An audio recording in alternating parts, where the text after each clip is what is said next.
আমি মনে করব জাতীয় মসজিদে জাতীয় মূর্খ, জাতীয় মসজিদে কথা বলে না, জাতীয় মসজিদে জাতীয় মূর্খ। ঈদ উল ফিতর, ঈদ উল আজহা, সেই দুই ঈদ তোমরা পেয়েছো, এই ঈদের কথা কোরআনে নাই। ঈদ মিলাদুন নবীর কথা কোরআনেও আছে, হাদিসেও আছে। জাতীয় মসজিদের জন্য জাতীয় একজন ব্যক্তি পাওয়া গিয়েছে যাকে নিয়ে বিতর্কও নাই এবং যিনি বিতর্কের ঊর্ধ্বে, কারণ তার সমমানের দ্বিতীয় কোনো যোগ্য লোকই তো খুঁজে পাওয়া যাবে না এই দেশে। কিন্তু এক শ্রেণীর জিলাপি খোরের ল্যাঞ্জে আগুন ধরে গেছে। এরা মিছিল মিটিং পর্যন্ত শুরু করে দিয়ে আগে জ্ঞান শেখ, তারপর বিরোধিতা কর। অন্ধের মতো বিরোধিতা করে লাভ হবে না। যতই জিলাপি খাও তোমাদের জাতীয় মসজিদের ক্ষতি হওয়ার কপাল হবে না।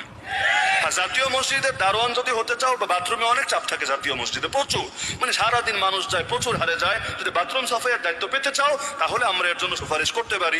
ধর্ম উপদেষ্টা আছে, আরো অনেক যোগ্য ব্যক্তিরা এখন আছেন, তাদের কাছে সুপারিশ করতে পারি যে এই সমস্ত লোকদেরকে ওদেরকে একটু বাথরুম টাথরুম সাফ করতে দাও, বিনিময়ে ডেইলি 1 কেজি 10 কেজি যা লাগে জিলাপি দিয়ে খুশি করে দাও, ব্যাস, এতে আমাদের আপত্তি নাই। কিন্তু নিজেরও যোগ্যতা নাই আর একজন যোগ্য লোক যোগ্য স্থানে যাবে এটা মানবা না, এই ভণ্ডামি তো কিছুতেই সয়ে নেওয়া যেতে পারে না।